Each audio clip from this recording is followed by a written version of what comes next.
Going on, everyone? It is B. Avery here for another episode of Just My Opinion. Thank you so much for tuning in. I really do appreciate it. And with this one right here, guys, we are talking Euphoria Season 2, Episode 6, title A Thousand Little Trees of Blood. And guys, just want to let you know, this is going to be a spoiler-filled recap. We're going to spoil this thing up, down, left, right, in, and out as if you've already seen it. So, you have been warned. And as you can see right now, I'm not alone. I got two of my favorite people in the room with me right now, about to talk this Euphoria with Miss Struggles Reviewz TV. Tyra, how you doing? I'm good. What's up? What's up? What's up? And Mr. OneTakeBigDog, my brother, how you doing? Mic check. Get mic check. I'm good. Yes, sir. You good?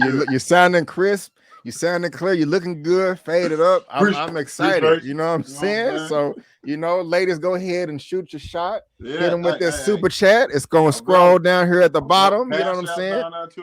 Yeah. Go and do that. I can't even talk. You stupid. But anyway, man, let's go ahead and get into this. But before we do that, I'm really excited that I got both of y'all here, because you weren't here last week. Y'all, that was my fault. For the record, I take the blame on that. It ain't one take, it's my fault. But if you are loving what all of us have to say today, you can follow us all on social media. Our handles are up on the screen. Also, their information is in the description box of this video. And you can also head over to my channel tab. If you go to my channel, you just hit the channel tab right here. You'll get OneTakeBigDog right there at the top, Struggle Reviewz TV, Tyra right there in the middle on the right. This is what her channel looks like. This is what OneTakeBigDog's channel looks like. And again, that information is down in the description box below. The description box below for you to subscribe to their channels. But let's go ahead and get into it, guys. 1,000 Little Trees of Blood. This season has been fire. So far, I've been loving it, and I can't wait to see what you guys have to say about it. And so I'm gonna come to you, Tyra, first. What did you think about this episode? Did you love it? Did you hate it? Tell us how you felt. Of course, I love this episode. This episode was really good. I feel real fulfilled. We got all the answers we've been waiting to get. Everything that we've been anticipating outside of Lexi's play. Everything else, we are like where we need to be. And Zendaya did an awesome job this episode. Like, she's been amazing last episode in this one. Right on. One take, what you think? Man, you know damn well I love this episode. You know that, bro. Yeah, listen, there were some moments I was like legitimately cheering. There were some moments where I cringed, and at the end, you boy got some chills, man. That's why I had to go put on my hoodie, man. Got some chills at the end of this thing. Man. Really? Okay. Well, I can't wait to hear about those chills. You could tell me no. We can wait till later. Well, we can save that, but but I'm with you too, guys. I love this episode too. I thought it was fire. I thought the episode 5 was good. We're just focused on Rue. One of the highlights is, the performance, the acting was just phenomenal. She really did show her range, and she did in this one too, even more. Did y'all see the snot coming from her nose at the very beginning when she tripping balls? Look at her. She needs to get nominated for something with this right here. I know it's gross. I know it is, but we got to put it up there. Come on now. Yeah, because the acting is just coming out, and Tyra, like you were saying, that Jolly Rancher does look good. Yes, I wanted a Jolly Rancher so bad. She made that shit look real delicious. She really did. I haven't had it was wonderful. You see her trying to practice that restraint. Like, if I can just refrain from eating it, when I do get to eat this, we didn't know at the moment exactly why she couldn't eat it, but it looked like she was practicing restraint and trying to resist eating it. But we saw, later on, once she finally got the courage up enough to kind of admit her faults, we see her kind of admitting to some of the things she said. She's being really apologetic. Like, she's recognizing how flawed she is. She's going through those early stages of getting clean and sober and withdrawal. Like, these are supposedly, I don't know personally, but these are the worst stages of getting clean as possible. So you see her really dealing with that. And I guess once she kind of fleshed that out, and it's just like, I've gotten, through step 1. Now I can eat this Jolly Rancher. I low-key want one. I'm gonna go get some. I haven't had one in a while. and one of the things that kind of stood out to me was how the mom was treating her. I liked because she was kind of getting on my nerve these past few episodes. I think well, maybe not getting on my nerve, but I kind of was saying that is she kind of an enabler? She's not really putting her foot down, but she was like giving no craps right here, just kind of giving tough love to Rue. And I mean, that's the way I interpret it, and I did like that. I did appreciate that. Of course, she was trying to help her throughout the hall right here, and also later on in the bathtub. But that was kind of different for me, and I did appreciate that. But OneTake, what you think, man? Look like you disagree with everything I just said. I'm doing this. I'm doing this. Oh, yeah. No. It's just how you came. It's how you came at my Dukes, man. My Dukes done had it hard, bro. Okay. So I like when the hug. I loved how the mother was portrayed in this episode. Really came through holding down her daughter because she pretty much understands and like I know this gonna be a tough journey for my baby. My baby done did some bad stuff.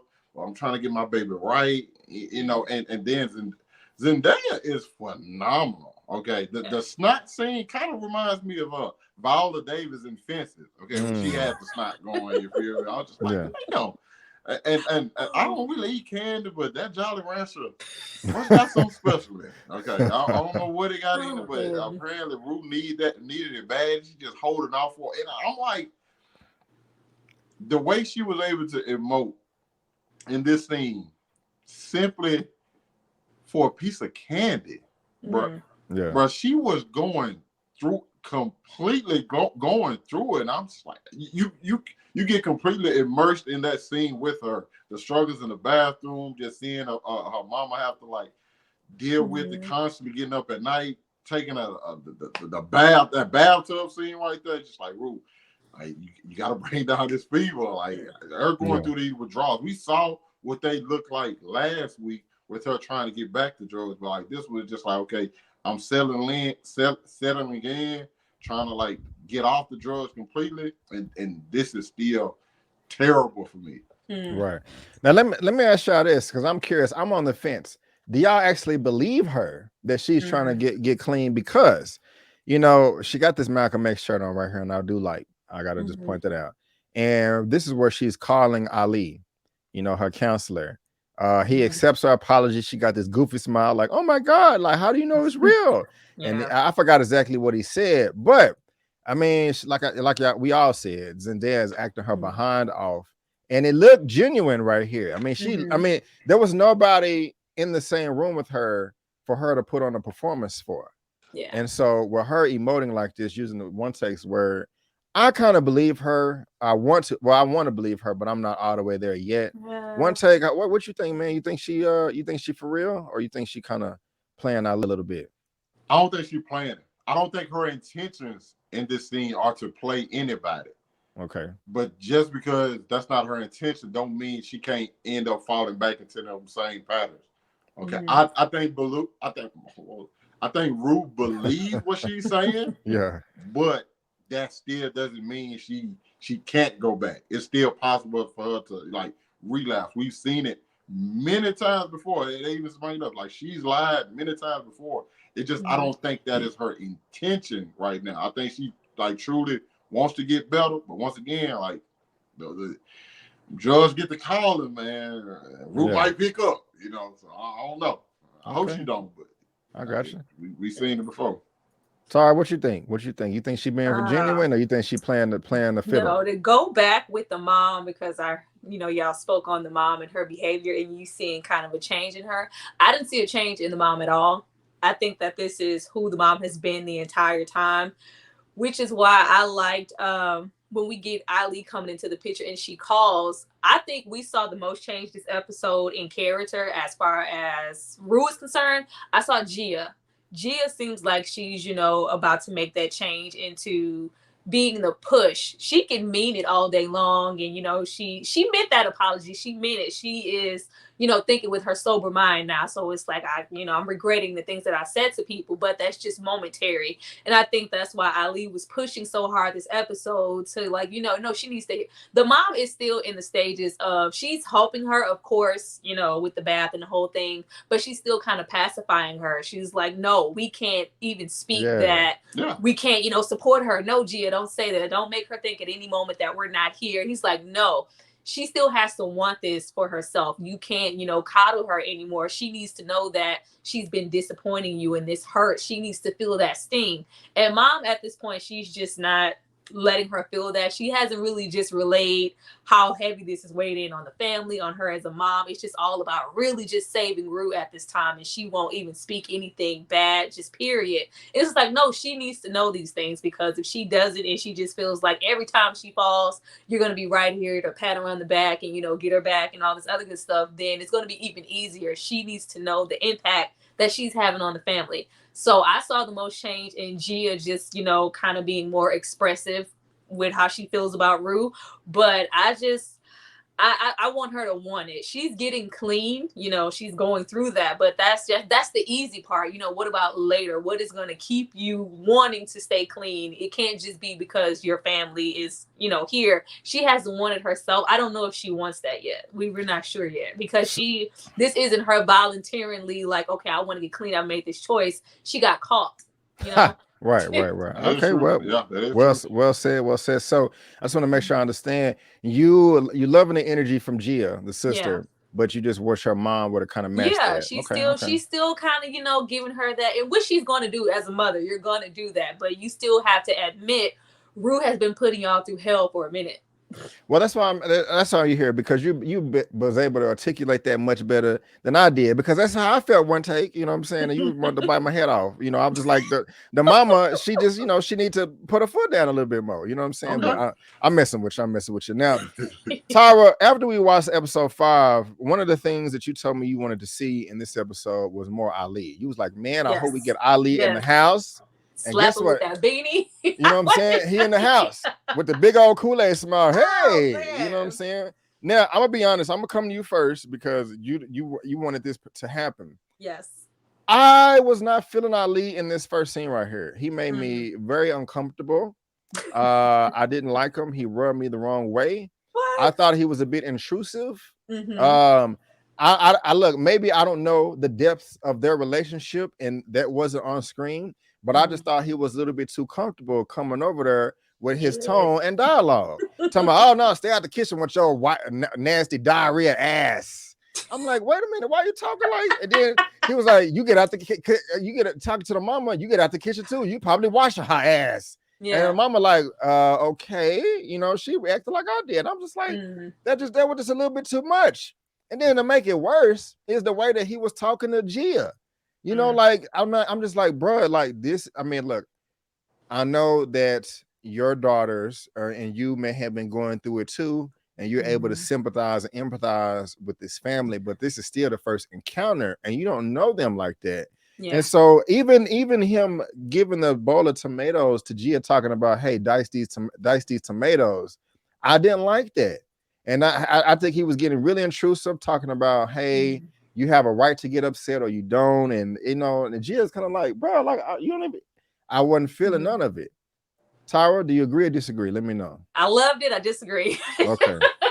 I love it. I understand what you're saying about like the first encounter. Of course, this is his first encounter, but Ali has been here. He knows what this is. They are still in that state of mind of just, we're just saving. It's just all about Ruby. He's like, no.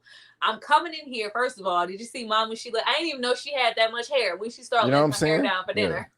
Yeah. She letting her hair down. Like, this is not me just coming over just to, cook dinner.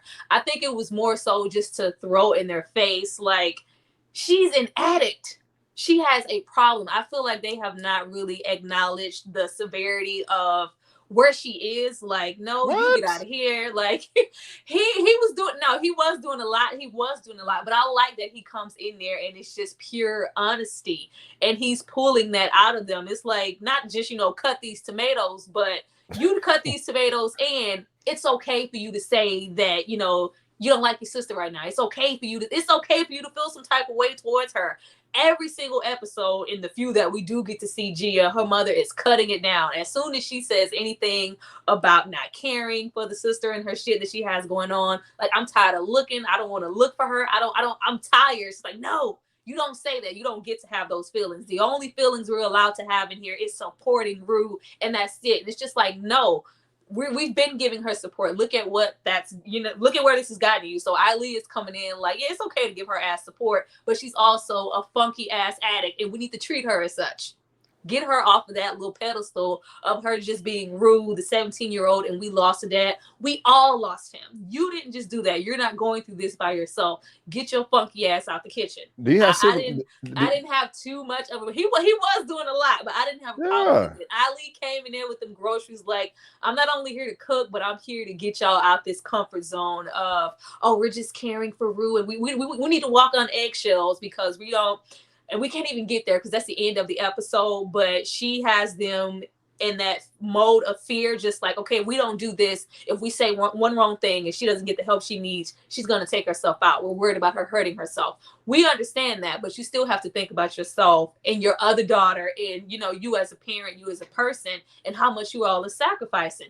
Get her funky addict ass out the kitchen. She is not okay. This one moment of sobriety and her being able to eat that Jolly Rancher does not make up for anything. She has a long road ahead of her. And until we get there, you still need to treat her as a funky ass addict. I feel like that as soon as Rue, got out of rehab, then it was just done. It was just like, oh, my baby's good. They reverted right back to her just being okay. She was able to go out. She's been all outside, all at parties, getting high again, running around with Jules. She has so much freedom. No, we still need to treat her. You only need to give her so much leeway to go and do Rue shit, because this is what we get when she's, able to frolic and finesse piss tests and stuff. We need to get beyond that. She's an addict in every moment until she's not, and we can trust her. We need to treat her as such. Get your funky ass out the kitchen. I thought you was giving me the finger a second ago.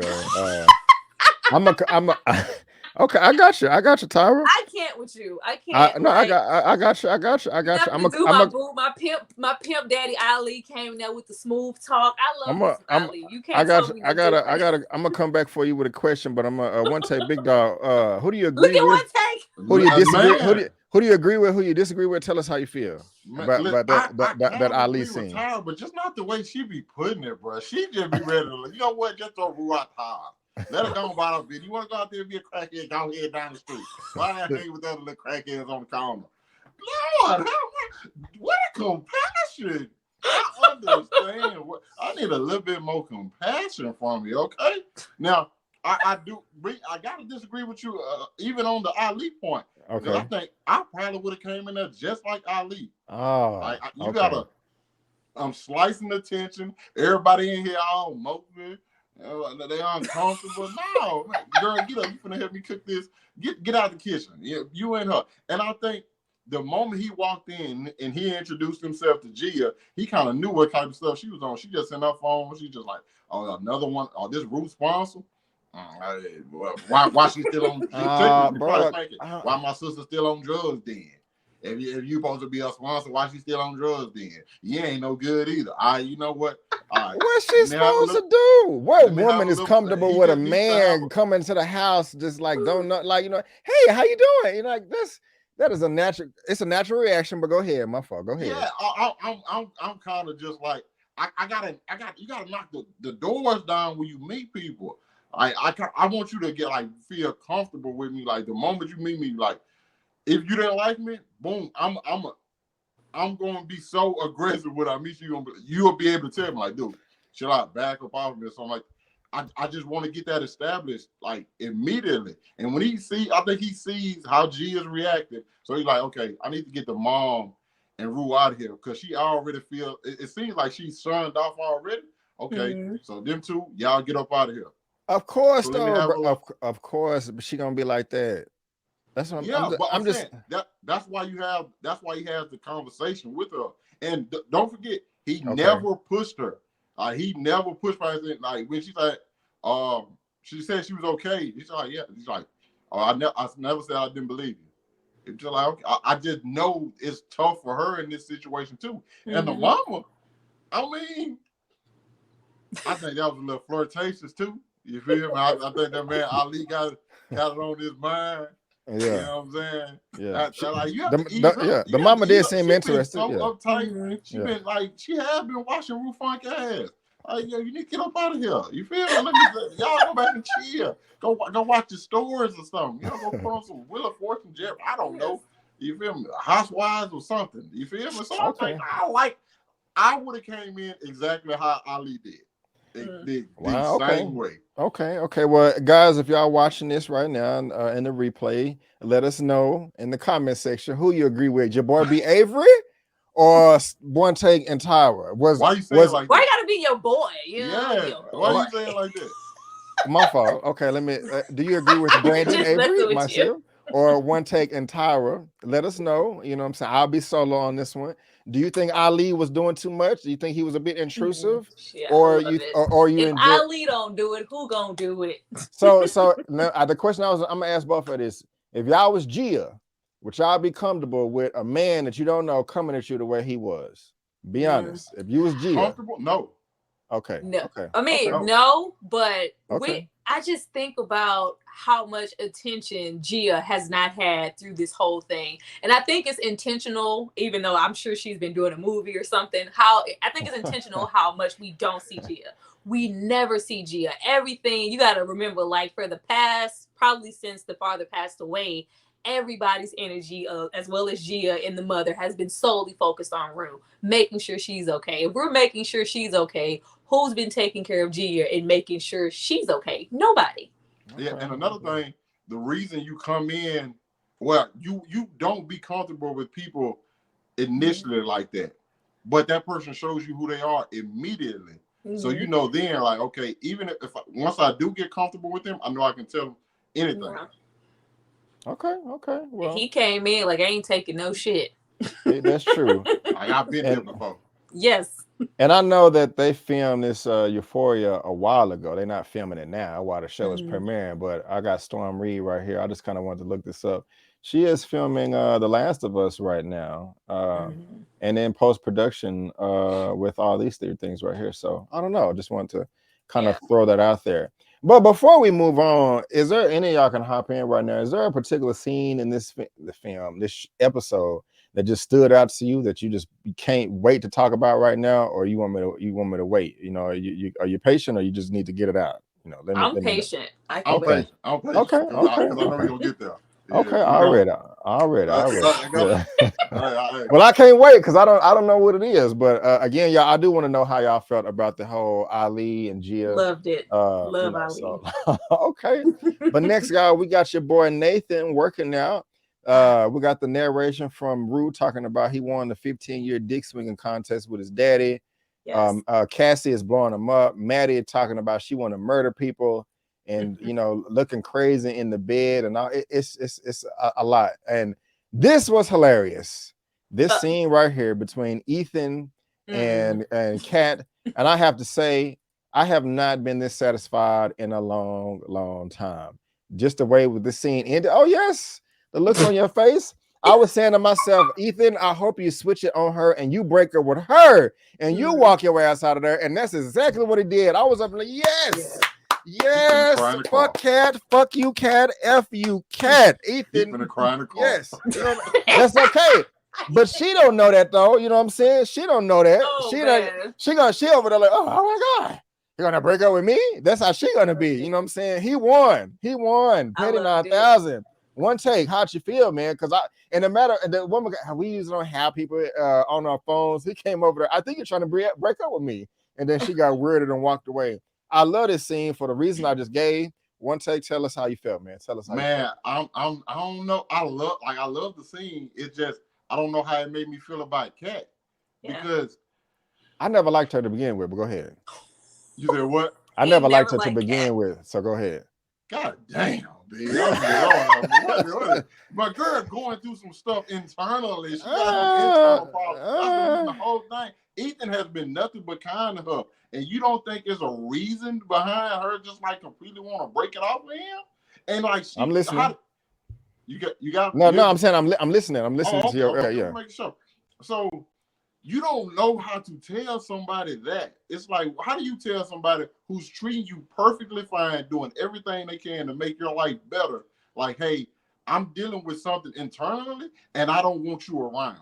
Okay. You're trying to make my life the best way the best it can possibly be. You treat me better than anybody else has ever treated me. You're doing everything I need you to do, yet I'm dealing with something inside that you really can't help me with, so I need you gone. I need you out of my life. How do you tell that to somebody? No, are you serious? You have to. It becomes self-sabotage at that point. You you do it to literally everybody around you, to the point to where you're the only person. Like, I've done it myself. Okay, I'm like, oh man, this relationship is going great.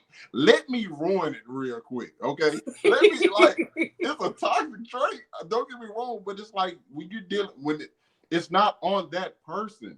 It's on you, and she knows that. That's why Ethan breaking up with her is actually more satisfying. Because her giving her reasoning for why she was breaking up with him wouldn't make sense. So he just like, I see where this is going. I see what you're trying to do. I'm not falling for it. But to make this a lot easier, even though I'm finna go in this car and cry for a while, you know what I'm saying? I think we should just end this. So are you justifying her behavior, bro? Like, yes. That's insane. What? Yes. I don't care how old you are. Take some responsibility. But life is hard. Sometimes you have to break people's hearts and hurt their feelings. And it's not your fault. You cannot be mad at somebody. Nobody can be mad at you if you're not feeling them no more. That doesn't make any sense.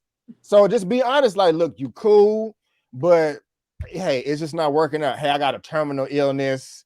You know, don't look it up because it's gonna be weird. What is and so you feel more sorry for Kat than you do Ethan? No, not at all. I feel bad for Ethan just because Ethan gave it his all. It's just I understand where Kat's coming from, and you gotta also remember these are high school students. Okay, so that whole taking response. How many people in this show have took responsibility for anything? I mean, none of them. Okay, man, you just looking at all these kids, they have not taken responsibility. So in Kat's defense, it's like, how do I tell somebody the truth? I don't want you, but I don't have a legitimate reason for it. I guess, man. I mean, I guess because I'm an adult now, and you know, maybe I would act like this if I was in high school. I can't expect somebody that's 17, 18 to you know, react a way or respond a way an adult would. But I don't know, man. I kind of disagree with you on that one, you know, but it's cool. It's cool. Tyra, how did you feel about you know, I can't even talk. The scene started off with Maddie talking to Kat right here, and that how Tristan her best fucking life. Like you can't be in my face living your best life on the damn phone and then get off and tell me you're terminally ill and some brain damage and you can't look it up. I think that Kat's whole storyline this season is trash. I absolutely hate it. I was literally like, why are we here? Can we just get to stuff we care about? We have really had no real connection with Kat. They started off really strong with the women being depicted and, you know, her feeling self-conscious and the body imagery and Instagram and the social status. All of that stuff is really good. This is really fucking annoying. I thought this was so annoying and so out there. I'm like, out of all things that you could have said to Ethan, we wrote that you were terminally ill and you thought that this was going to fly. Okay, so what was going to happen when you didn't just pop up dead all of a sudden? Like, it just seems so out there. It seemed absolutely stupid. I do appreciate Ethan in that moment because, you know, you can tell Ethan's a little sensitive. He's quiet. You know, he's not out there. But it's like, girl, how stupid do you think I am that I'm going to sit here and let you lie in my face? And then she's trying to flip it and gaslight him. She's projecting the entire time. I just thought it was dumb. And I'm like, okay, where are we going to go with Kat from here? Because I'm really not interested anymore. I got you. Yeah. Listen, y'all got to stop. Y'all got to stop, okay? Because I get it. I went here last week. Y'all said, you know what? We're going to get on in this week. I feel you. I knew it was playing. Y'all probably got a second little text thread like, yeah, we're going to get on Big Dog this week. Okay. Yes, her reasoning was absolutely terrible. Mm-hmm. Yes, she should have never abandoned ship. And when she abandoned ship, she went to like the worst reasoning possible. Yes, everything she said was completely uncomfortable, and anybody could see through it a mile away. But I think that also speaks to what she was having to do affecting her. Yeah. Because I think she obviously, she said there is nothing wrong. Even when she was writing down the pros and the cons of being with Ethan, there were no cons. Yet she still having to make up a reason to break up with this man. Y'all not gonna do this to me on this. No, nothing. I feel like after last season, they didn't know where to go with Kat's character. We got so much of Kat last season. She was such a predominant part of the cast. I feel like we won't even know Kat no more. We barely see her. And when we do, she's fucking terminally ill. Get out of my face. I'm over it. I'll give it that. Okay. That's what y'all. I'm not interested. I'm not invested in Kat's character as much. I think they introduced something, and once again, I kind of feel like they did it. Her storyline has been the weakest thus far. But I think it just hits home a little bit. Okay. That's good. All right, okay. Well, let's move on to a character I'm pretty sure y'all like much more. And that's your girl Lexi. You know, with the hair rollers and all that. You know what I'm saying? Look at your boy Happy over there. You know what I'm saying? Yeah. Yeah, Lexi is a favorite of the show. I like Lexi. She cool, she collected, she got some class. Her mama, look at the face though. And then her mama just looking, she's always drunk. And stressing out. She's been low-key a little sober lately, though. Yeah. Now that she's recognizing something's going on with Cassie, I feel like we've seen her less and less with a drink in her hand. She should get drunk dealing with Cassie. Yeah, Cassie ass. We right there, but she hide. That's where they hide the knives from, in the bushes. They hide the knives. That's crazy. You need to call somebody serious if you got to do all of that. You know, but I love this story arc right here between them. And of course, you got your boy Fezco with the Bleezy ripping that Polo Sport. Just look at him chilling, just you know, relaxed and cool, and you know, she eating it all up. But then you got your girl Cassie right here tripping, hogging up the bathroom, and I'm gonna come back to that right there. But why is she so hooked on this one little detail? There was no crossover. They were like that little thing makes it all better. You know what I'm saying? So I know I slept with them when they were not together, not when they were together. Like, it's the same thing to me, or at this age, you know what I'm saying? But it's crazy. And so I tripped out because she's tripping balls. Tyra, tell us how you felt about this whole sequence of events right here. And her mom just like, can I just watch my TV just 1 hour? Fuck. I was laughing my ass off. Tyra, go ahead. Let us know how you feel. I can't stand Cassie. I can't stand Cassie. When your own mama has the forethought to say, hey, you a little hoe. You was outside and it's okay. Just accept it. Just accept it.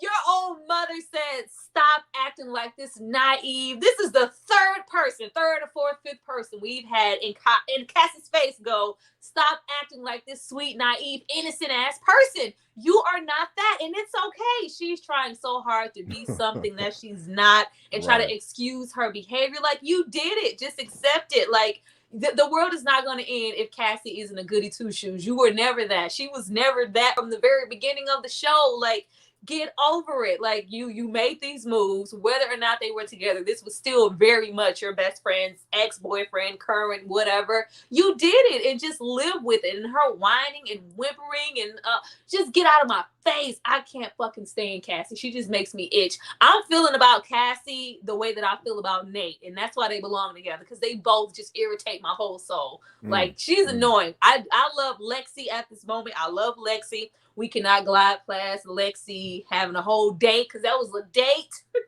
Watching Stand By Me with Fezco. I was like, we finally get a date. Oh yeah. I was loving that. They got a date. They smoking a blunt. They having a good old time. They're connecting, being supportive. And then we have Lexi like, you know what? I'm having second thoughts about my play. We got to hide the knives from Cassie. I might not want to put this production on. Like, no, Lexi, do what you need to do. She needs a mirror held up to her face, because Cassie is absolutely delusional and she's mad at everybody but herself. Right on. Well said. One take. What you think about all that, man? Cassie is out of her goddamn mind. That's just what it is. Cassie is out of her I to the point, it's like everybody telling you the same thing. It has to be, when there's smoke, there's fire, Cassie. I love how my girl Lexi just walking around, got her hair. She's like, you know what? this bitch tripping. She my sister, but she tripping. Like, and the fact you trying to, her mama even tell her, like, the fact that you don't see what's wrong in this whole situation, something has to be wrong with you.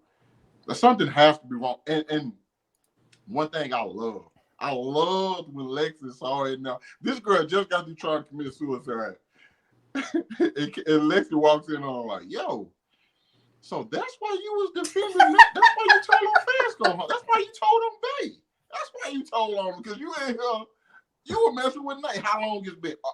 I don't know. Yeah. I'm so listen.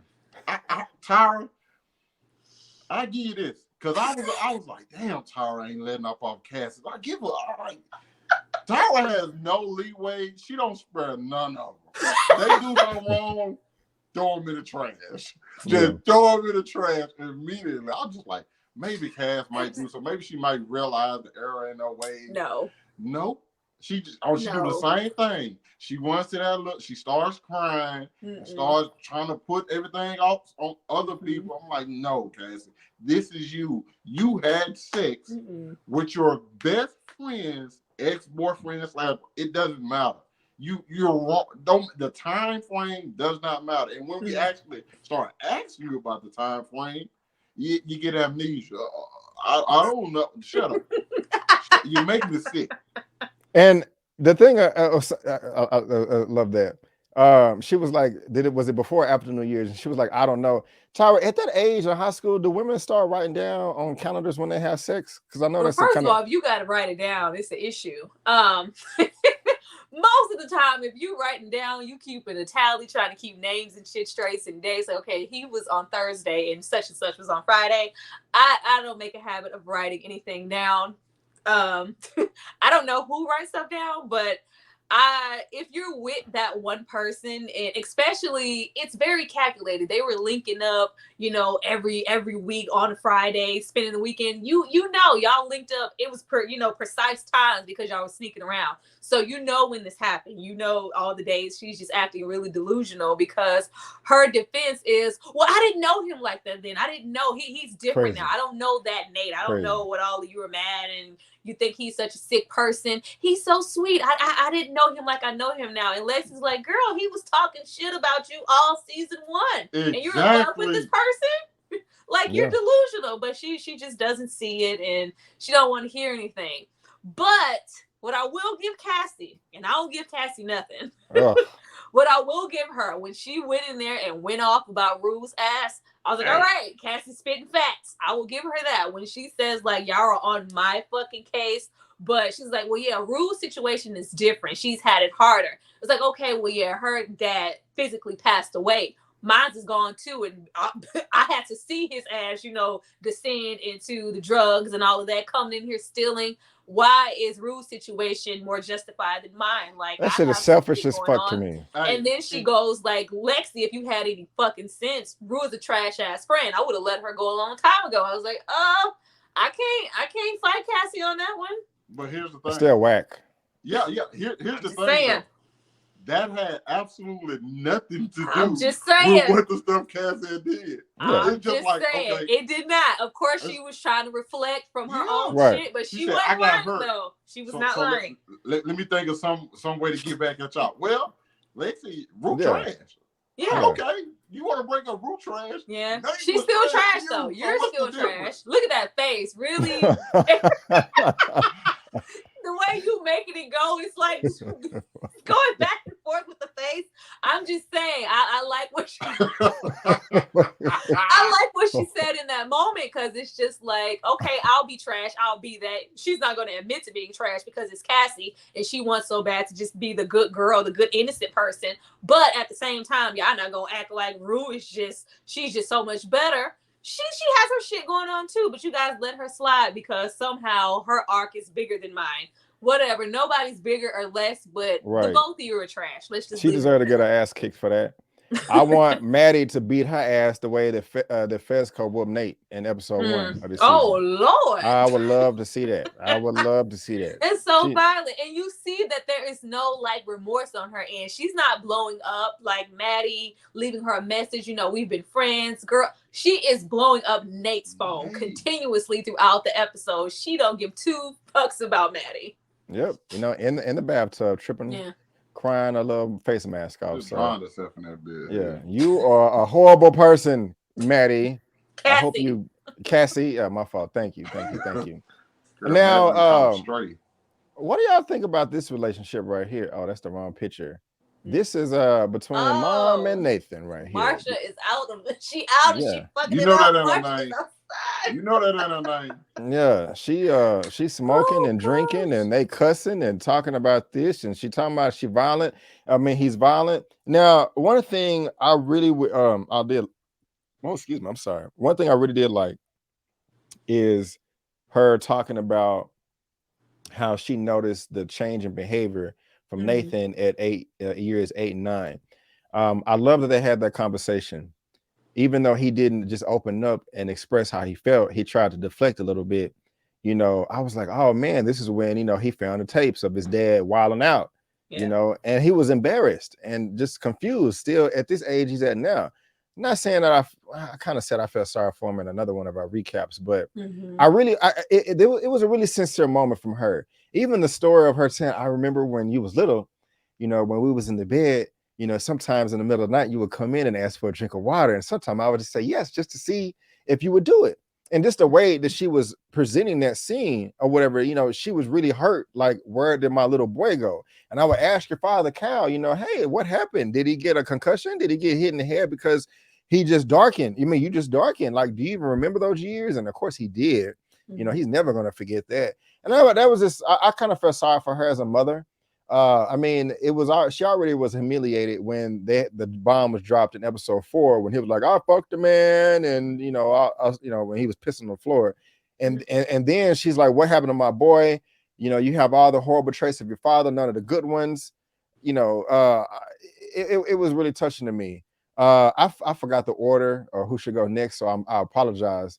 But whoever want to hop in there, okay. Yeah, one take, man. Did anything in this scene right here stand out to you? Did you like it? Did you hate it? Did you wish something happened that didn't, or what other way around? Let us kind of know how you felt about this. Nah, man. I'm just having a girl sweet pussy Marsha back on the market. You know, okay. My girl back on the market. Hey, listen, because this is the most we've seen of her, like at all. This is the most dialogue we've got from her. We finally get to see her side of the story, what she's been going through. I think a lot of characters get put in the background that we kind of honestly want to know, like, what do they think about everything that's been happening? And the fact that she saw this change happen in her son, but never actually brought it up to him and got to see what was going on. They're both happy that their father, where her husband, his father's out of the picture now. So they feel a little bit more comfortable. But at the same time, she still notices that, like, yo, my son's not a good person. Yeah, like something happened in him that completely changed him for good, and the way he was snapping at her, like she obviously knows that. Like going back to season 1, when she like, yo, when you choked that girl, she's like, oh, the charger was dropped. You're like, well, hey, I ain't gonna drop the charge. You choked me. You know what I'm saying? I'm a clean house. Yeah, like, she sees like how flawed his character is, and I think Cal had this.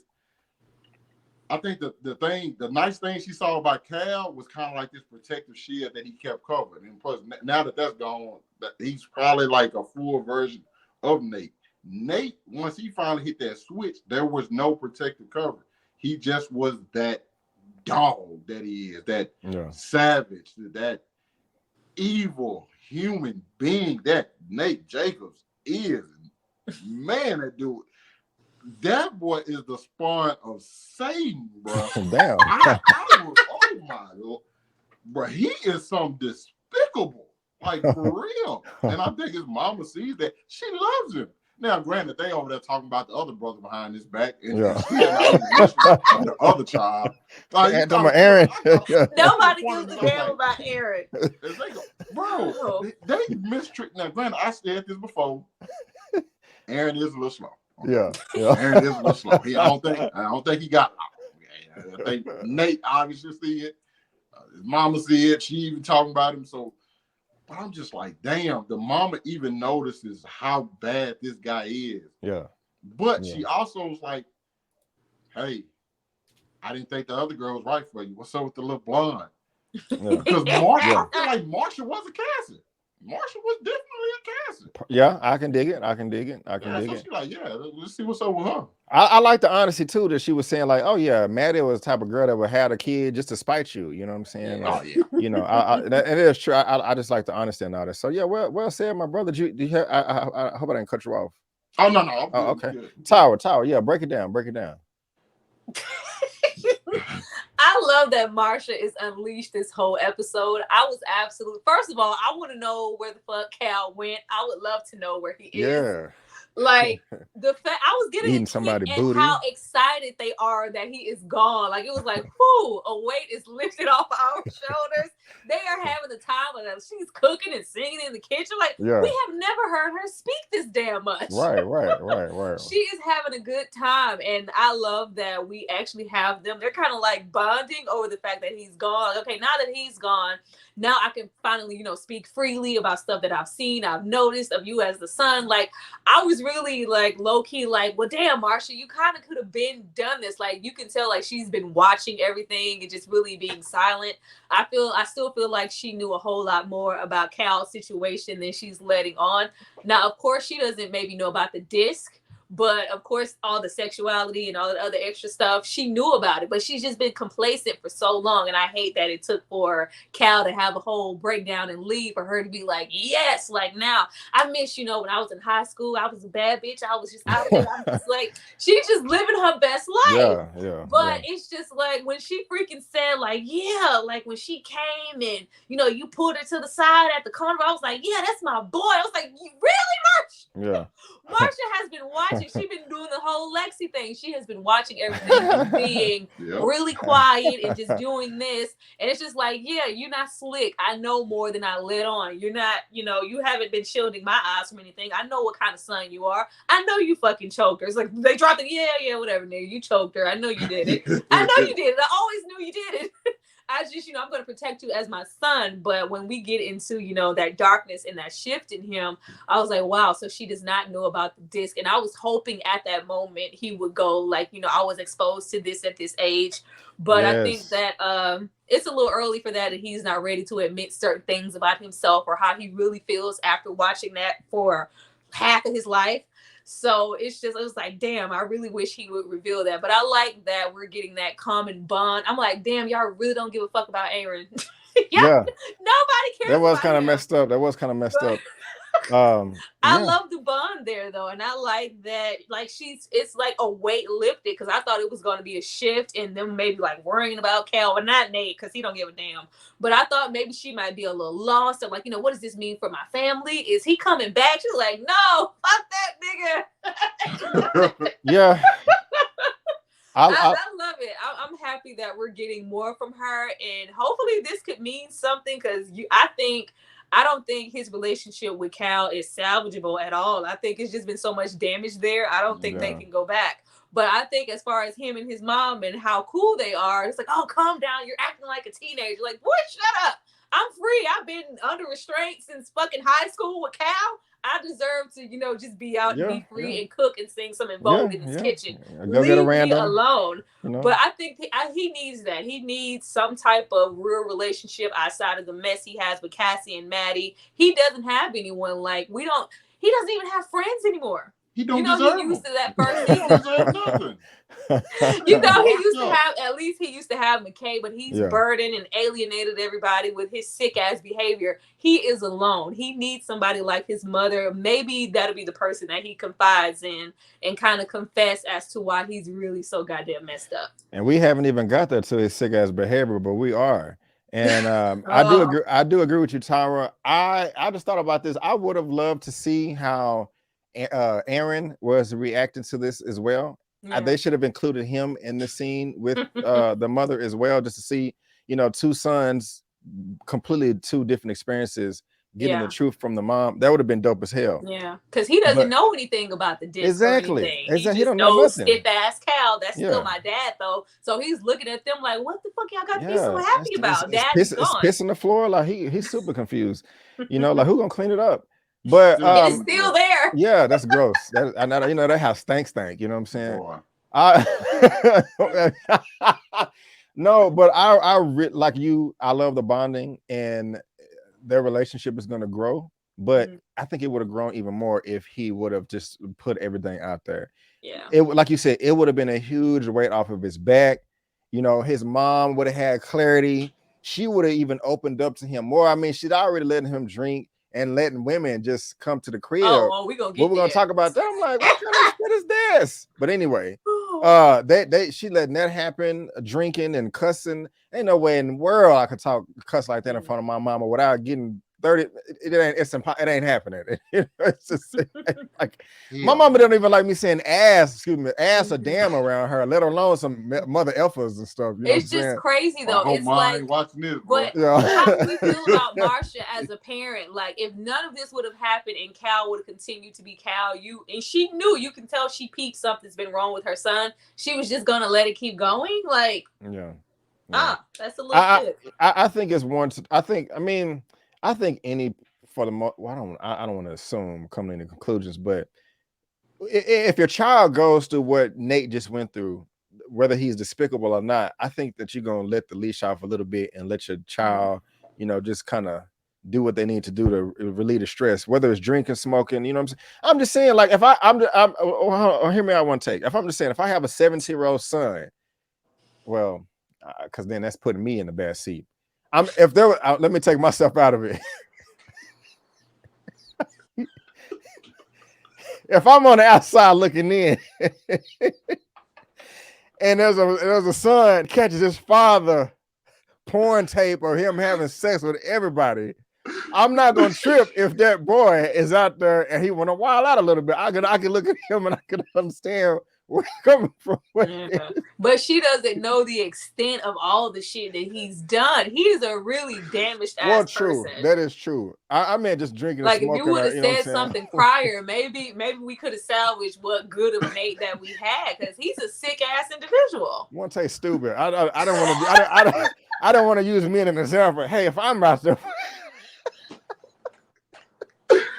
So nah, somebody could have cut that out or whatever, you know what I'm saying? And you anyway, go ahead. You already spoke. My fault. My bad. That's funny. That's funny. That's funny. Where we at right now? What is this? Oh yeah, that's Nate looking in the drawer, and then he gets this gun. So, do you know what the note said? I couldn't see what it said. Did you want to? I think he said, "Good luck being the man of the house," or something like that. Is that what it said? Oh shit. Enjoy being you're right. Enjoy being, I don't know, man of. So yeah, you're right, bro. Wow. So he made sure that's even worse. Like he took the disc and everything, because you see that she's saying that he doesn't care about, Cal as a person, but that family business that would roll over to him. I need to salvage that. I don't need this being blown out of proportion and my dad being considered some sick ass person. Right, I need to destroy this. It's like, no, he's gone and he took him with him. It's like, okay, well, this is not here, but this gun is here, and that one disc is still out there. That's horrible, man.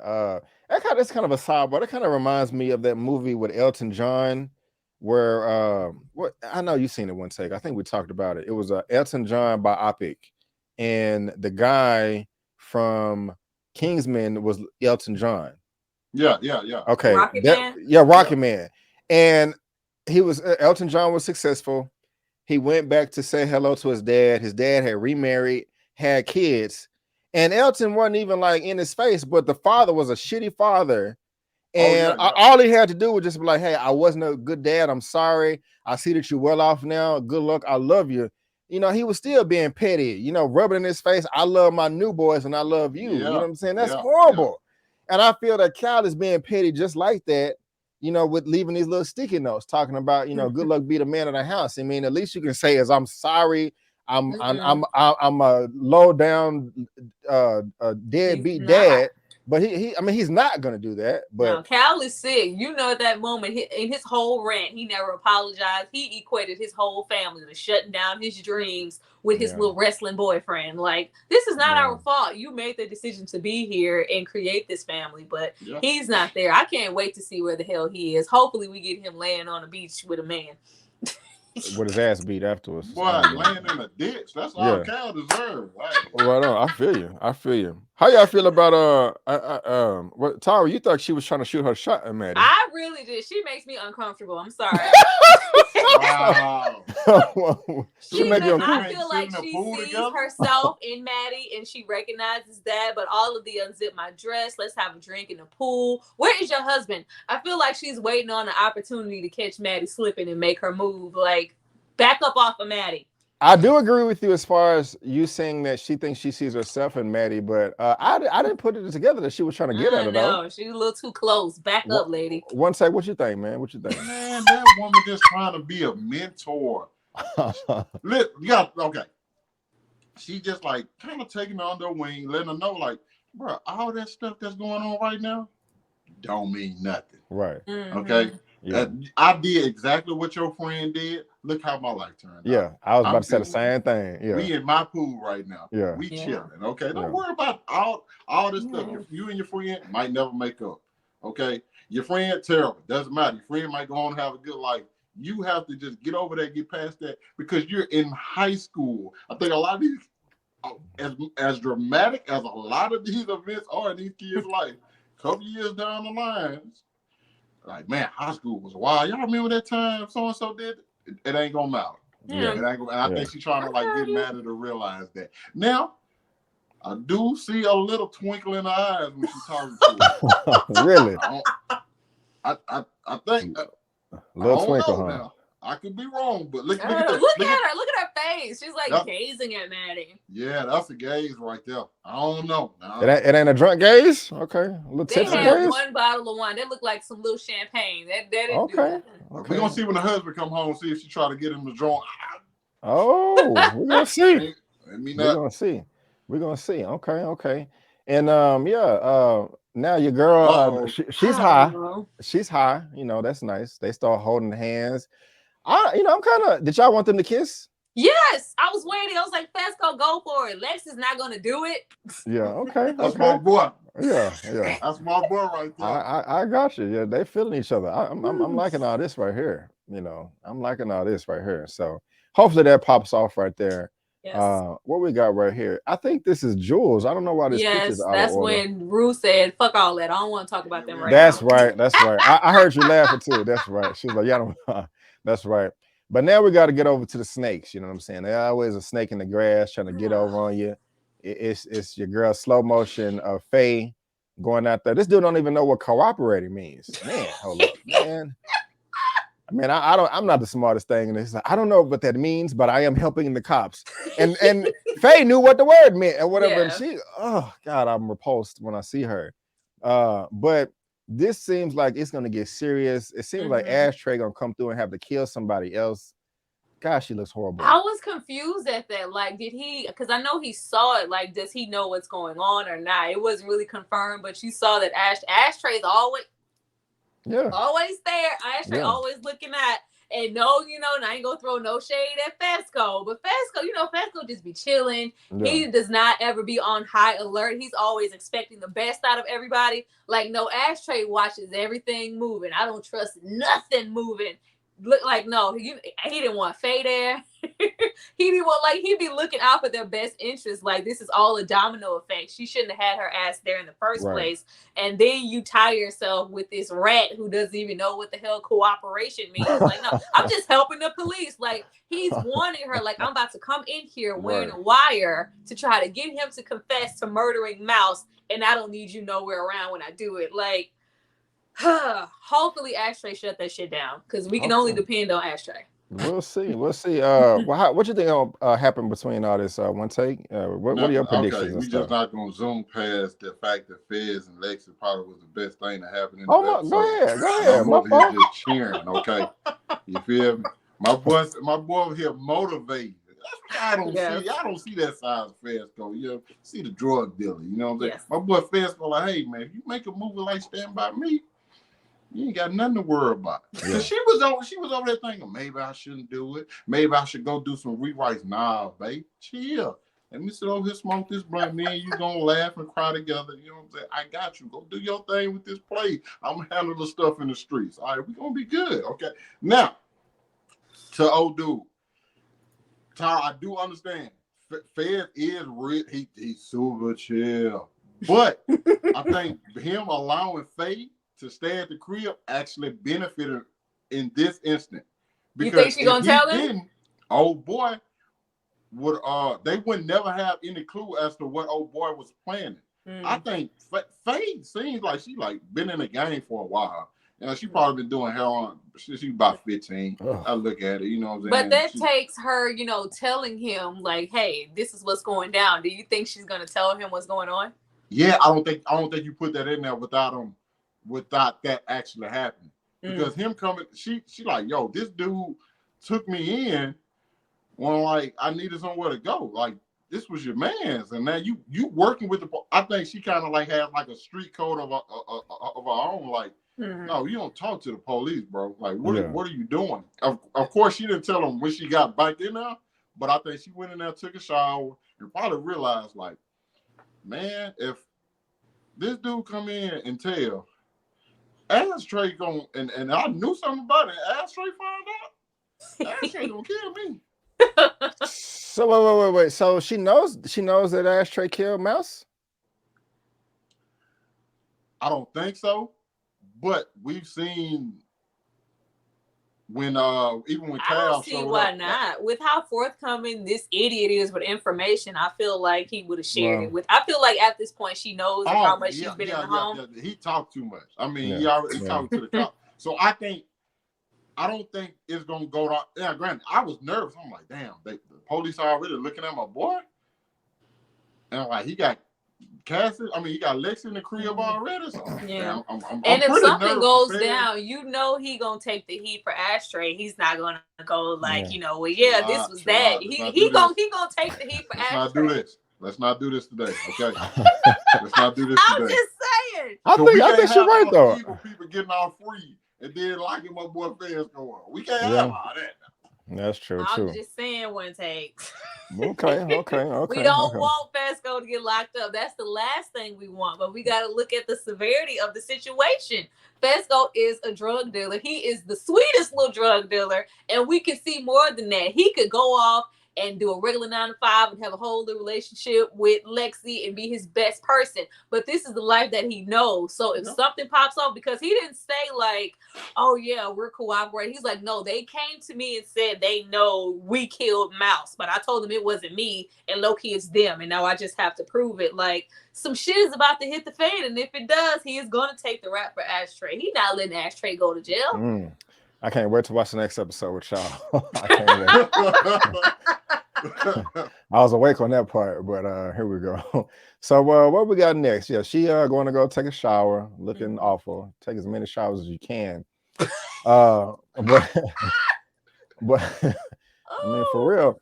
But this right here, man, this is sick. This dude right here is a psychopath. This is where the spawn of Satan comment comes from. One take. Man, this is just, why are these pictures uploading out of order? I'm sorry, y'all, because I was looking for one with Ashtray too, but he gets the gun, man, and starts terrorizing Maddie, man. Like, first of all, I don't know how he just be sneaking up at everybody's house like this. You know, he's a good ninja. You know, he been doing a lot. Because Maddie don't have no damn parents. Where are Maddie's parents? We never see her parents. That's a good question. That's a real good question. Oh man. But yeah, one take, man, this scared the shit out of me. It did. I was like, is he really gonna blow her head off or shoot her in the stomach? Another thing, the acting was great too. I was really nervous. I was really on the edge of my seat. My heart was racing. I was like, this is some scary stuff right here. I was putting myself in Maddie's shoes. As a matter of fact, why is she lying in the first place? Like, I don't have it. Here you go. Here, it's right here. I don't got her. I don't see nothing. I don't hear nothing. I ain't saying nothing. You know, one time, man, what was you going through when you were seeing these? Well, you asked us about our favorite scenes. This was my favorite scene. Well, go ahead. Go ahead. Yeah. Go ahead. Yeah. This was my favorite scene because I feel like so far, you know, especially with you, Brandon, you've been having like little moments where, like, oh, poor Nate. Like, I kind of felt sorry for Nate at that moment. Nate is still Nate. Nate will always be fucking Nate. Yep. I take it all back. This is confirmation that he is still that sick, little sadistic, twisted guy. He is willing to sacrifice whatever and whoever to get what he wants. This also confirms, like, if you ever thought he had an ounce of care in his body for Maddie, he didn't. I told y'all that whole little facade these past 2 episodes, that was just to try to finesse that diss from Maddie. He does not care about Maddie anymore, and he actually has real feelings for Cassie, but he couldn't explore that the way he wanted to. He was trying to keep up appearances for Maddie. Like, the way that whole Russian roulette situation, like, terrible. That's a sick dude. That's a sick dude, and he is still that. And it's really, you know, even he is. I can't even think of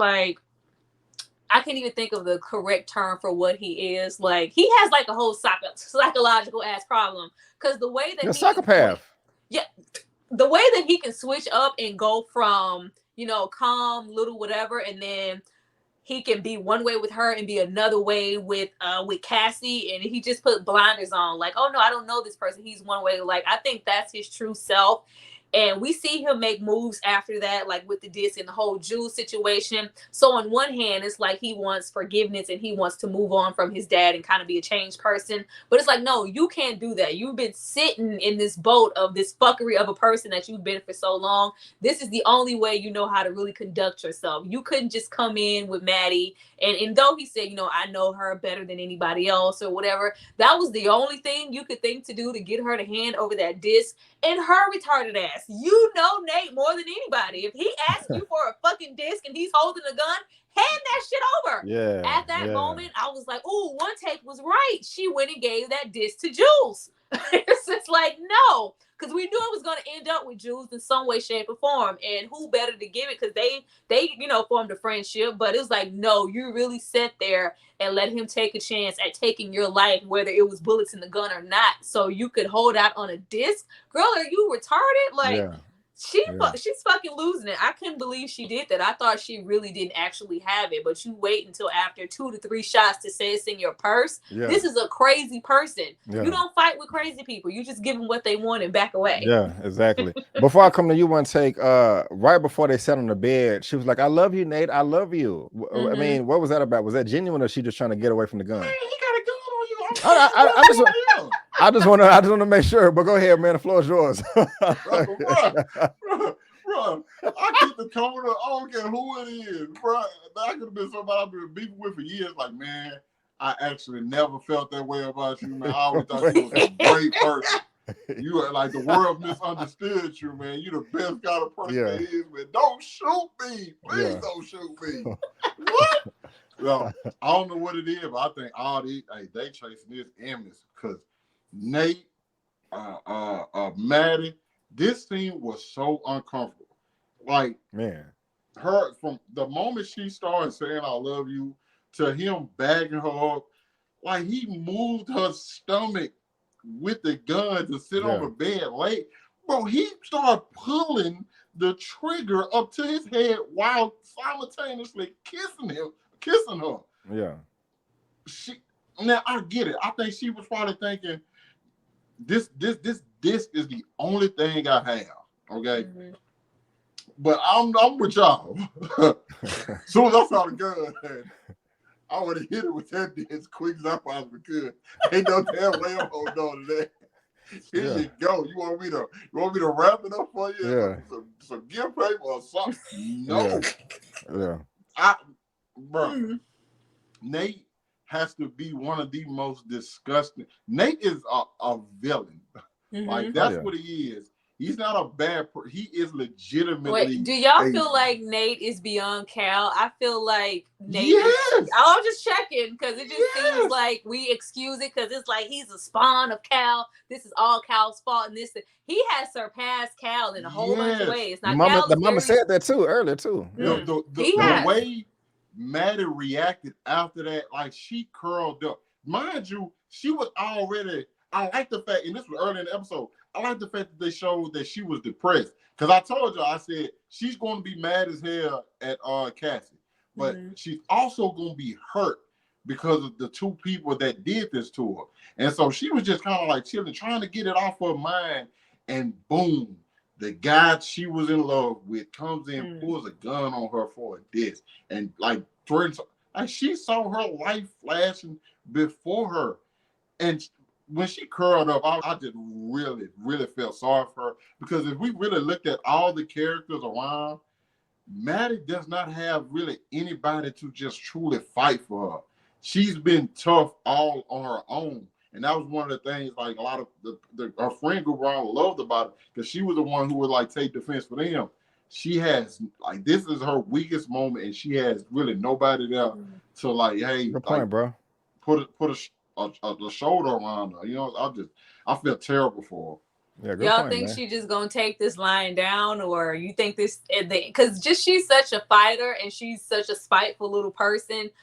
I don't think he understands like the caliber. Now, of course, this is Maddie and you need the diss, but this is still Maddie. She's been with you for so long and she knows some of your innermost secrets, a lot of your dirty shit. You guys have done those things together. You know, last season with the dude and the setup and that whole thing and the choking, like she knows a whole lot. I don't think that disc, that was the most important one, but I don't think that's the only ball that she had in her court. I'm like, you're really like burning bridges all the way across. Like the way he came at Maddie is just completely disrespectful. I don't see how she's just gonna move on from that. Like disrespectful. That's the understatement of the century right there. But, well, of course, I mean, you know, it's just so horrible. But you know, in his mind, his sick mind, it's like, well, you know, it wasn't really no bullets in the gun, girl. I was just trying to scare you to get the. And he's serious too. Yeah, he's very serious. Yeah, very serious. But it's horrible. But I just don't see Maddie just like becoming just absolutely defeated. I don't feel like this is the last we're gonna get from her. I don't know, because I think Maddie always had this like tough persona, but I think she allowed herself to be vulnerable a lot of times around Nate. But even though they had such a toxic relationship, I think in this moment, like she was broken. Like there was. This is the part of Maddie I think we never really got to see, because she always like had like the tough act. This is the Maddie we actually get to see, like let her hair down, the one that be babysitting the kid. This is that Maddie. Yeah. And I think that's the true Maddie. And Nate just completely crushed her. Yeah. And you like Maddie might have thought, hey, I could do some crazy stuff. Yeah.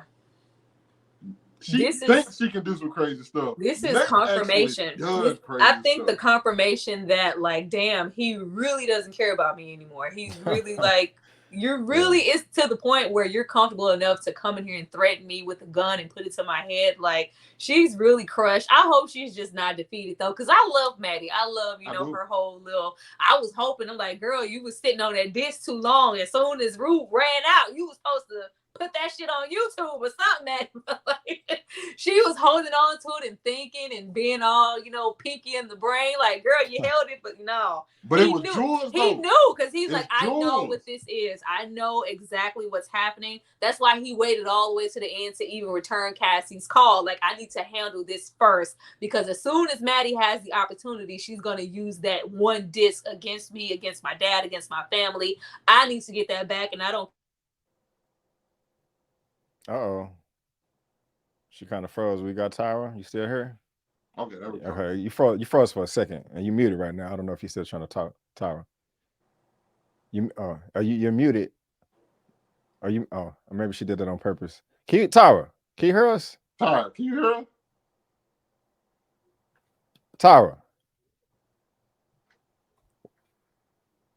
Tyra, can you hear us? Went mute. Yeah, you froze. Okay. Yeah, froze for a second. Then you start eating strawberries. I was like, what's going on? I can't hear anything. What happened? Can you hear us now? I don't know what happened. Oh man, yeah. Nope. It just cut out. No, you can't hear us no more? I can't hear nothing. Okay, well, come back. I said, I can't understand nothing. Brandon over there speaking sign language. we can hear you, but I said if you jump out and jump back in. As long as y'all can hear me, I don't know what. I can't hear nothing. Hold on, let me jump in the chat. Jump in the chat. Yeah, jump out and jump. There we go. There we go. Tyra. Jump out and jump. I should do a jump out. Let me see. I got it. One take. You got it. Yeah. Okay. That's what's up. Well, we almost at the end anyway. Make sure she's good. Yeah, she'll be back in a second. But well said, man. It's just really entertaining just to see y'all go back and forth. What y'all dialogue. Y'all be like, all right, y'all got. I'm about to move on to the next thing. Thinking y'all don't got nothing else to say, then you got some more to say. I'm like, yeah, this is entertaining. So, bro, that's what's up right there. This episode crazy, bro. Yeah. Man, Nate Jacobs a psychopath, man. He really is. And I got a little group chat over here too, just in case she tried to hit me up via that or whatever. But next we was just talking about Jules. Now we got box coat of Jules right here. She's like, what's going on? Tyra, can you hear us? Can you mute? Yes. Okay. Yes. All right. There you go. All right. Cool. You want to be back up at the top, or it don't matter? No, I'm chilling. Okay, cool. Okay. It's all good. We were talking about box cutter Jules right here. She getting a call from Nate talking about, hey, I'm finna pull up to the crib. I don't give a damn. And she hung up the phone, and then she's like, wait a minute, he may have something I need. Should I go out there? And I know she would cut his ass too if she had to. So what is very interesting to me, we know what happens in the scene, and I think one of y'all just touched on this briefly. He is a psychopathic maniac with Maddie, and 10 minutes later, he wants to be passionate, considerate Nathan to Jules. Yeah. Oh, please accept my forgiveness, Bob Paul. It's nuts. But how do y'all feel about this, though? I mean, listen. Go ahead. It's genius. It's absolutely genius of him. You have to think about it. Obviously, he can keep this tape if he wants to, right? Right. And they'll never have to worry about it. His family is protected from the stuff that his dad done. But you know what? You know the one person he'll probably dip on Cassie for right now is Jules, because he's just like his dad and he has a thing for Jules. So let me, even he tell her like, yo, you don't even want to know what I had to do to get this thing back. Let me give it to her. Because we saw, I ain't gonna lie, it kind of disturbed me a little bit when she was walking back from the truck and she paused and looked back at the truck. Mind you, it's raining. She got a hoodie on. She didn't bother putting the hood actually on her head. She stopped and paused and looked back at the truck like, damn, maybe he's not the horrible person that I know him to be. She's starting to question certain things. And I honestly can't stand that, because we just saw, she didn't see it, but we just saw what he did. And we saw how he was playing her before that. But even with all of that, he tells her, like, everything that I said, I meant. And she hits him with a back ass now, bro. I've been on the Jules Defense Force trying my best to defend some of the stuff she's been doing. But if any kind of way she falls into the trap of Nate Jacobs, I just got to throw everything away at that point. So you really think he's feeling her though? For real? Yeah. And more than Cassie? Okay. What you think, Tyra? That was some bullshit. I couldn't believe, I can't believe he did that. I thought, out of all things, I'm like, are you trying to do this to, cover your ass, shut down Maddie? Because if anybody's going to make sure that nobody sees this disc, it's going to be Jules. But I'm like, are you trying to single Maddie out when she tries to confide in someone, or do what is your purpose with this? He has gone too far to go back. And if for any reason that Jules feels like, oh, this is a big gesture, the only reason for him to even go, because he could have destroyed it. She didn't even know about the disc. The only reason to do this is so he can look a certain way in front of Jules and try to get some compassion and some leverage. True. Like, you still trying to be with Jules? You're still trying to be with Jules. So it's just like, well, we're back here. You know, at first we thought it was a little confusion on behalf of, you know, the dad and him watching the disc. And it still may very much be that. But I feel like he really has like real feelings for Jules. And if the roles were reversed and he had the opportunity to, I feel like he might try, but it's like, you know what, that's unrealistic. I gave her back this dish. She still really hates me. So my best bet right now is to, you know, go forward and be with Cassie. Like, I didn't understand that. Like, the only purpose of that is to look a certain way and get some leverage with Jules. But I don't know. I would hope Jules wouldn't fall for that, because they were hanging real tough season 1 when she thought he was somebody else, and the messages, she was all in love through the phone. That was her whole reason for not even checking for Rue in the first place. She was so much into the boy who was on the phone. But once, you know, she realized it was him, they just had a really big connection last season. I would hope that after everything he's done and how sick she knows he is, she doesn't give him, you know, any excuses to go, you know, hey, maybe I can. Like, no, everybody needs to stay the fuck away from Nate. But can we say something real quick, Big? Because here's the reason I think it was legitimately to get good with Jules. Is because he could have easily said, yo, Maddie was holding on to this, and that would have instantly turned Jules off to Maddie. It would have shunned Maddie away from that. But he had no intention of ruining her relationship with literally anybody else. It was solely to get close to her. I don't think that matters. Huh? I don't think that matters. You don't think that matters? Wait. Unless I'm misunderstanding you, Jules and Maddie don't have a relationship together at all, do they? They do. No, they formed a friendship this season. They've been spending some tough time Jules and Maddie. Am I tripping? Yeah, because, you know, Cassie has been off with Nate, you know, doing her thing. She hasn't been there as much. So she had been spending like a lot of time with Kat and Jules this season. And remember, wait a minute. I must be tripping. Jules and Maddie. Yeah. Right now I'm having a blank. I cannot remember a scene of them together. Yeah, there was a couple. The very first episode, I remember it. The very first episode, Jules runs the cat and said, "Man, Matt is really awesome." Episode 2 is when they was at the skate park. Jules tell Maddie, "Man, I really wish you could see yourself the way everybody else does. You're such a fantastic person." Yeah. You're right. I know people are going in the comment, Brandon needs to pay more attention to the episodes. Or whatever. We don't know what they're talking about. Russian trying to get the review up. Anyway, hey, it's whatever. It's whatever. Okay. Oh. Now, also, y'all, peep game. She did look at the tape too, or the disc. Yeah. She did check it out and look at her face right here. So yeah, I don't know what that means. What is that face about? Like, reflection of like, damn, I mean, I wouldn't like what. I don't know with how Jules, because it looked like she was hurt at the fact that she was recorded, but it's like, Jules, you voluntarily, like, you went there on your own accord, as you probably went several other places prior to ever meeting Cal. So this is what you were doing. I don't know if this was just her kind of taking a look at herself and like I can actually look at it now. Like, I don't like the way I'm looking right now. She's very reckless with her sexuality. You know, so I feel sorry for her, but I don't. But it's just like that was that momentary moment, and the same can be said about, you know, her and the Elliot, because we don't speak on it, but she's like, yeah, she hasn't spoken to Elliot since that situation. But I think she's starting to maybe recognize the flaws within herself, because Jules walks around like she's perfect.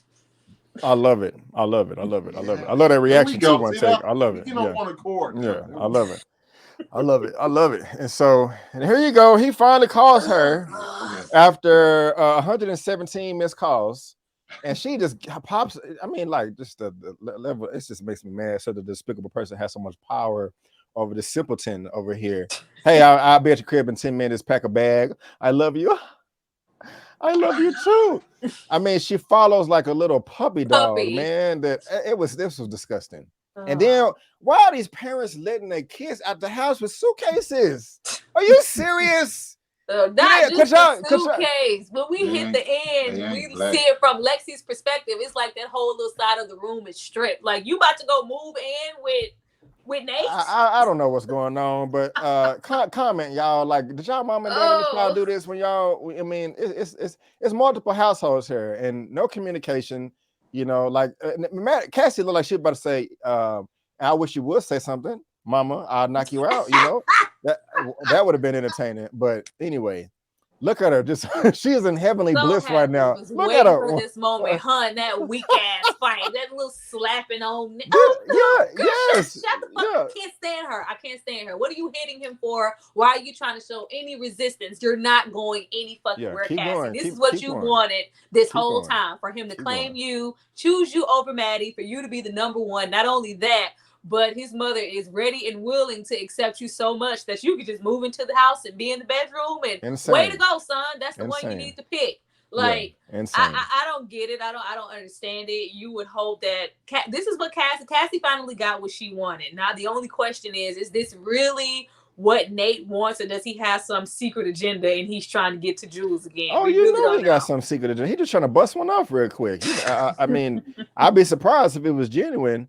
No, because this could have been the perfect opportunity for him to be like, there's no more leverage to be held over his head. If he really didn't give two fucks about Cassie, he could have just said, whatever, the cat's out of the bag. You can threaten me or blackmail me and go, I'm going to tell Maddie, or he didn't care about that anyway. His whole agenda was that disc. He has it now. So you think he genuinely wants to be with her? He could do away with Cassie as well, but he hasn't. He called her and said, "I love you." It's like, oh, okay. Okay. OneTake, what you think, man? What you think?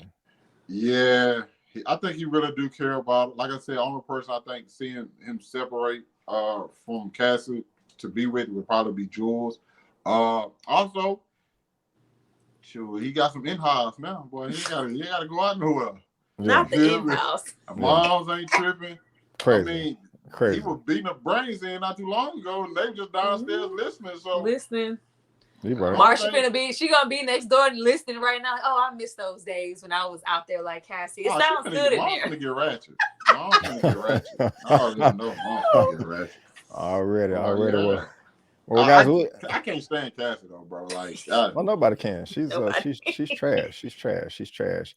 Last shots of our favorite right here, Lexi. But now we're at the end. Now I was ripping up Ali at the very beginning, but I didn't like him at the beginning, but I liked him here at the end. He calmed it down. I liked his energy. I liked his tone. Even from Gia talking about, if it's real, it's great. And he's like, hey, you can't blame people for losing faith if they let you down. That was well warranted right there. I did like that. Yes. But OneTake to wrap up this episode, as well as also the mom. I forgot the mom's name again. What is her name? Leslie. She's breaking down with the hospital or whatever because she's not going to get Rue's not going to get the help that she needs, and she's afraid that she's going to kill herself. But as we're closing things out, man, break down this last scene right here between Ali and the family, and if you think Rue gonna come around and get clean or not. Man, this was such a great scene, bro.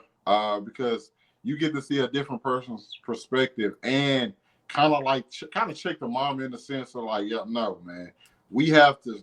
I think to Tyra's point, she's been like waiting for somebody to be like, no, you have to like call Rue out and say what it is. And I'm happy that Gia finally gets a moment to like speak up and like she's like, I mean, if she's for real about it, because I think since she's been in the background so much, we really haven't got to see. We just kind of have to like see Gia's emotions go. And I think, I want to say it was last week's episode when she was in the car with her mama and she was on her phone. And I'm like, yo, you gonna help me look for your sister? And I think Gia was just like, man, I'm over it at this point. What else can we possibly do? Rue is gonna do Rue. And like, if she want to get better, she gonna have to make that choice on her own. And I think she said that without actually having to like verbalize it, okay, in this scene. And I think the perfect person to help with that was Ali. Because if it had just been Gia in that moment, the mom would have like said, hey, don't say stuff like that. But since Ali was there to be like, no, let her be mad. Like, Rue's literally done this millions of times. Somebody to constantly keep lying to you, why should you believe that they don't deserve that right anymore. Mm-hmm. Yeah. And going to that very last scene, when I love Gia just come back. Gia really wants to give Rue another opportunity. She just wants to be with her sister. She's still afraid for her. That's why she wants to sleep with her. Now the mom on the phone with the rehab, like trying to, that scene to me was just completely crushing, because I get it. Her mom is very, very sensitive, and she seems like a very fragile person. She kind of just sits back and let things happen. Oh yeah. But oh yeah. she's thinking about the fact that, like, man, I really might lose my daughter. I don't want that to happen. That's the only thing going through her mind. She's like, I know what would happen if she don't get the right care. I'm going to lose my daughter. And just like her on the phone, and the way it was beautifully shot, with the camera just completely pans around and goes into the room with Rue and Gia. Oh Lord, that's the one I got chills on. I'm just like, damn, this is so uncomfortable to hear a parent thinking that they're about to lose their child, and like, of course, you're on the phone with like a confident, and like they don't care. Like, it's like, oh, we can't help right now. We only can do so much. Man, that scene was great. Okay, Tyra, tell us how you feel. I loved it. Of course, you already know how I feel about Eileen. I loved it. I still felt like at that moment, the mom, and I think we heard her, she was still geared up to go like, okay, well, no, Gia. He's like, no, we're going to shut that down. I love the fact that he said, like, you need to give that little one attention too. She's been waiting on it. Like, you're kind of pushing her to the side because you're so focused on Rue and her sobriety. Like, she needs you too. I love that he put that in her face. But I still think at that moment, through this whole episode, even last episode, she's just been focused. Like, we're going to get her to this point, and then we're going to get her into rehab. She's still kind of her looking through the rose-colored glasses. Like, it's just not accepting to me. I like the fact that we actually had her breakdown at the end of the episode, because she was putting so much leverage just on her getting that bed. Like, this is going to be it. But it's the same as, like, her, what if she doesn't really want to get clean and she's just doing it for you? What if, this is temporary? What if, like, you have to think about the what ifs, and it's just like, well, no, we're going to, start over. I'm going to, give her the bath. I'm going to take her to rehab and she's going to get better. And we're going to, it's like, no. What are you going to do now that she doesn't have a bed? It's like, well, okay, now you really have to deal with it. You can't continue to walk around here and just act like it's just up to, I'm going to do what I need to do as a mom. I'm going to coddle her and care and bathe her, get her to this point, and then I'm going to just relinquish her to whatever rehab facility, and I'm going to pick her up. Like, she's just ready to kind of like shift it over and like wait it out. She's, to sit in the back and watch and wait. And not to say, she's just letting Rue go or she doesn't care, but she's just not prepared to deal with this. And I think in her not being prepared, she's just so eager for her to get back into rehab, because I don't know what to do here. I don't know how to handle this, but I know that they can care for her. And if they don't, then she's in danger of taking her life. She said that plenty of times, but it's like, okay, what are you going to do now? I think the situation is really real for her, and it's set in. And that's why she broke down like that at the end of the episode. Like, what does this mean for not only my daughter, but for me? Like, I can't handle this. Like, am I supposed to watch her 24/7? Have to kind of, I think she really has to deal with it now. That's crazy. A nice observation right there. Interesting. Well said, Tyra and One Takes. I love it. I love it. So we at the end, y'all, that's gonna wrap it up. So, like, what are y'all predictions for next week's episode? What do y'all think's gonna happen? What do you want to happen? Marsha going to the strip club. No, I'm just playing. I'm really interested to see what happens with Maddie, because, like, don't do Maddie like that. Like, he went at Maddie really hard this episode. I want to see, the dynamic between Elliot and Jules. But mostly, I think we all just want to see what happens with Rue and that family, because if she's not getting a bed, like, what's next after that? Who's you? She has to want to get clean, and if she doesn't actually want to get clean and she's in the house and she has liberty to move around, and it'll all have been for nothing. And I don't know, I don't feel like she really wants it just yet, because she got caught. She didn't go over and be like, what, I'm tired of this. I was running from the cops all last episode. I'm trying to get clean. It was just like, no. And you see how her behavior when she got caught. I don't think she's ready yet, personally. Okay. One Take, what you think's gonna happen? What you want to happen? Hey man, Rue still owe that woman money. Oh yeah. That woman want her money. Yeah, I forgot about that. Something obvious I feel like gotta happen with that. I don't know exactly what Elliot's story goes coming forward. I'm ready to see exactly what Lexi gonna do with this play. How long Cassie stays away from home.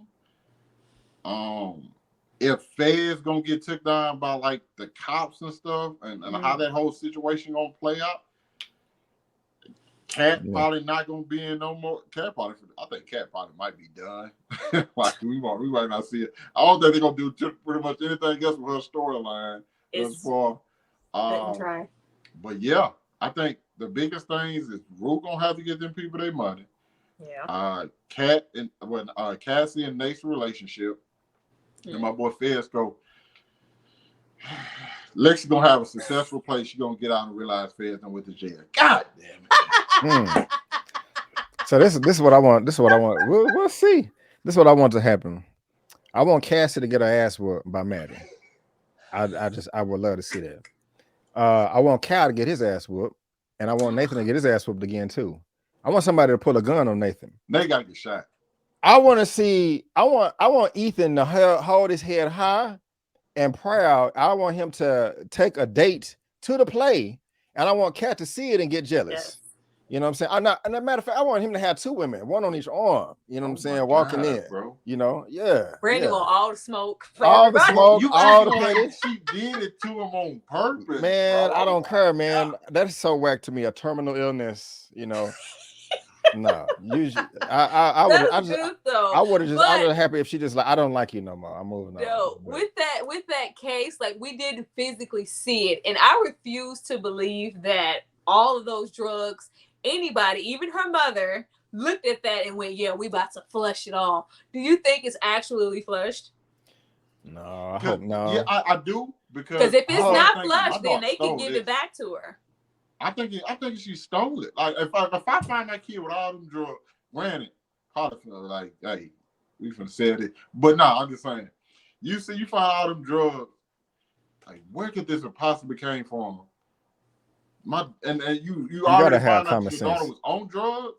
Ain't no drug dealer finna get my kid all of this now.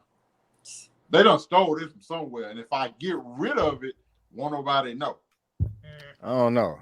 We'll would see. hope not, because that's the only saving grace we have here. If it's just like, or we never really flushed it, it's here and we can give it back to her or something. Like if they flush that, then that's gonna come back on Fez, and that's gonna upset me. Yeah.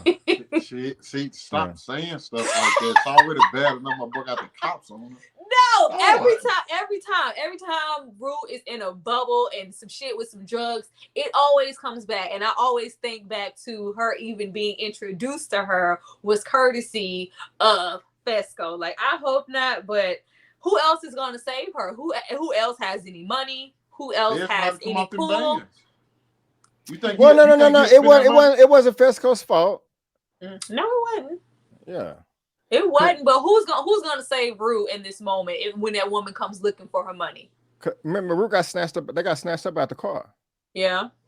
But she volunteered her ass. Don't even give me that, because I've been so glad that he gave her the hand and like, Rue, get the fuck out of here, just get away. But who's gonna save her besides Fezco at this moment? I got you. One time, you was about to say something too. Nah. I'm just trying to think. I mean, Fez's the only person with that kind of money. Yeah. Probably just be like, yeah, I can pay it. Okay. But what you wanna?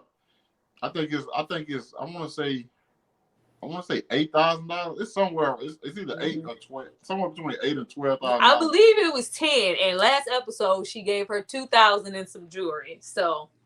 Now she fronted a 10. Rue's gonna make 4,000 profit.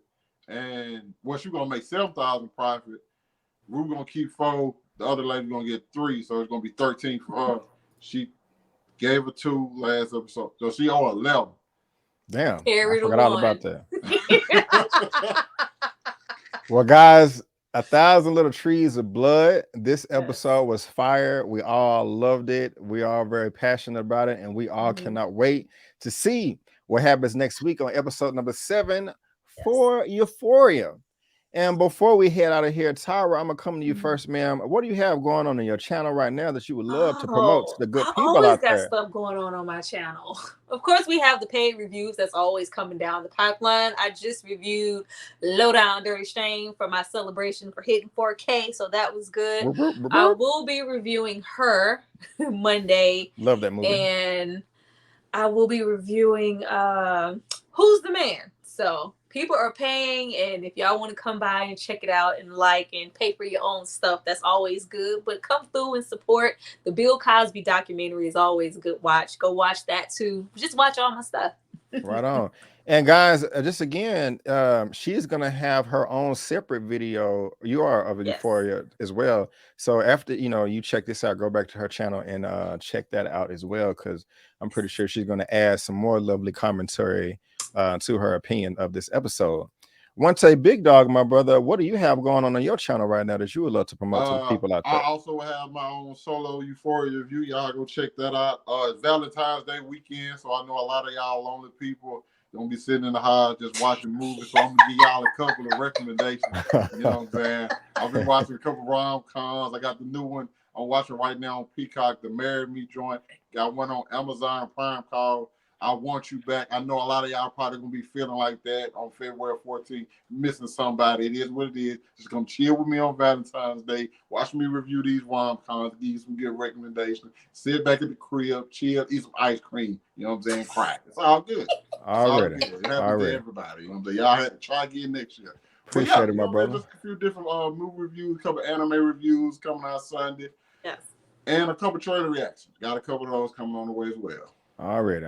And again, you guys can subscribe to my channel if this is your first time here.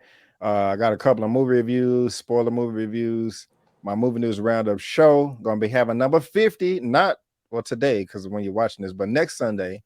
All my Euphoria recaps, Power Book 4 Force. Mm-hmm. Also some Peacemaker recaps as well, and some trailer reactions. And I'm gonna have a lot of reviews coming to you guys pretty soon as well. But ladies and gentlemen, boys and girls, I want to thank all of you so much for tuning in. We really do appreciate it. Again, if you love what we have to say, follow us all on social media. Their information is in the description of this video, and like I just said, on my channel tab. And before we go, don't forget that I'm B. Avery, and that's One Take Big Dog, and that's Tyra, and that's just our opinion. Peace out, and we'll see you all next time.